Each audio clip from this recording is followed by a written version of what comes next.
Most welcome. मेरा नई video की तरफ हम बात करने वाले हैं डंकी वर्सेस सलार। आप सभी पता है कि डंकी वर्सेस सलार काफ़ी दिन से चल रहा है, बट अभी जो लड़ाई है काफ़ी बड़ी हो गई है। बेसिकली दोस्तों, आप सभी जानते हैं कि सबसे पहले आपको पता है कि इस डेट के ऊपर फिल्म आने का जो अनाउंसमेंट था वो डंकी ने काफ़ी समय पहले कर दिया था। राजकुमार हिरानी ने काफ़ी पहले कर दिया था, लगभग भाई 2 साल पहले कर दिया था। बट आपको पता है कि बीच में आने का काम किसने किया? भाई सलार ने। सलार के मेकर्स ज़बरदस्ती इसके बीच में आए और कहीं न कहीं भाई क्लैश पैदा किया। तो दोस्तों बहुत ही गलत किया, जबकि डंकी ऑलरेडी इस फ़िल्म को लेकर अपनी अनाउंसमेंट डेट रिलीज़ कर चुकी थी, जारी कर चुकी थी कि हम भाई इस तारीख को आएँगे।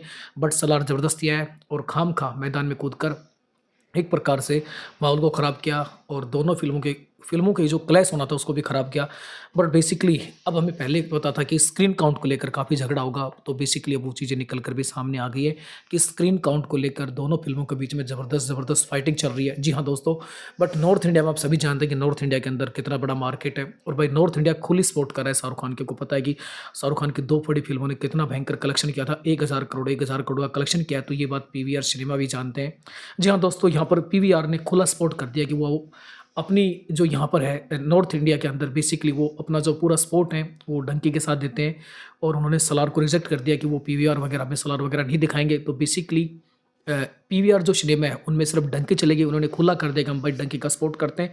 जब पीवीआर सिनेमा के द्वारा ये सपोर्ट किया गया तो उसके बाद भाई सिंगल जो थिएटर्स थे, सिंगल थिएटर्स ने भी अपना मन बदल लिया है और सिंगल थिएटर्स भी अब बेसिकली साथ जाते नजर आ रहे हैं। जी हाँ दोस्तों, डंकी का उनको पता है कि भाई जब पीवीआर सपोर्ट कर रहा है डंकी को, तो सिंगल थिएटर्स भी अब नॉर्थ इंडिया के अंदर सीधे सीधे सपोर्ट कर रहे हैं भाई डंकी को सीधा सपोर्ट कर रहे हैं और वो भी अब सलार को स्क्रीन नहीं दे रहे हैं। अगर ऐसा होता है तो आप ये मान सकते हैं भाई कि जो सलार है उसको बहुत भयंकर नुकसान होने वाला है। आपको पता है कि सलार का बजट भी काफ़ी ज़्यादा है और यहाँ पर नॉर्थ इंडिया के अंदर अगर उसको स्क्रीन नहीं मिल रहे हैं तो आप समझ सकते हैं कि उसके लिए तो सामने हिट तो बहुत दूर की बात है। आप ये समझ सकते हैं उसके सामने उसका जो कलेक्शन है, लगभग उस फ़िल्म का जो बजट है 400 करोड़ है। अब 400 करोड़ बजट की रिकवरी करना भाई डिफ़िकल्ट होगा। तो ये इसके लिए ज़िम्मेदार भाई डंकी नहीं है, शाहरुख खान नहीं, इसके लिए ज़िम्मेदार खुद प्रभास और उनकी टीम है। आप सभी जानते हैं कि बेसिकली उनको जब ये डेट अनाउंसमेंट कर रखी थी उसके बीच में अपनी फ़िल्म लाने की ज़रूरत नहीं थी, लेकिन उन्होंने ज़बरदस्ती इस फ़िल्म के साथ क्लैश किया है।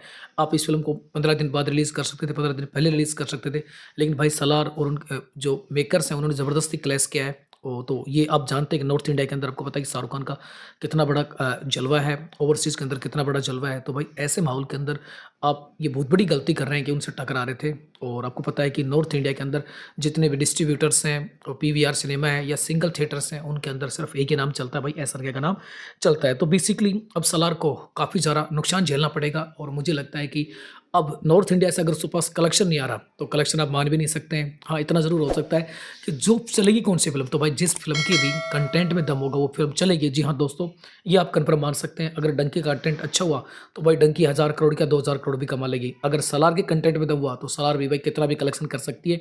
बट बेसिकली ये तो देखने के बाद फाइनल होगा कि भाई किस फ़िल्म के कंटेंट में ज़्यादा दम है। बेसिकली जो चीज़ें निकल कर आ रही हैं वही निकल कर आ रही हैं कि सलार वर्सेस जो एसआरके की लड़ाई चल रही थी उसमें अभी शाहरुख खान ने प्रभास को बहुत ही कड़ी मात दे दी है और प्रभास की फ़िल्म को पीछे धकेल दिया है, काफ़ी पीछे धकेल दिया है। जी हाँ दोस्तों, और उनकी जो बादशाहत है वो दोस्तों दिलों में भी राज करती है और डिस्ट्रीब्यूटर्स पे भी राज करती है। उनके एक इशारे पर बहुत कुछ हो जाता है, आपने देख भी लिया है। तो बेसिकली अब देखने वाली बात होगी कि भाई डंकी कल कैसा कलेक्शन करती है और उसको लेकर क्या रिव्यू निकल कर आते हैं। बाकी इस फाइटिंग में कौन जीतेगा आप ज़रूर बताएँ।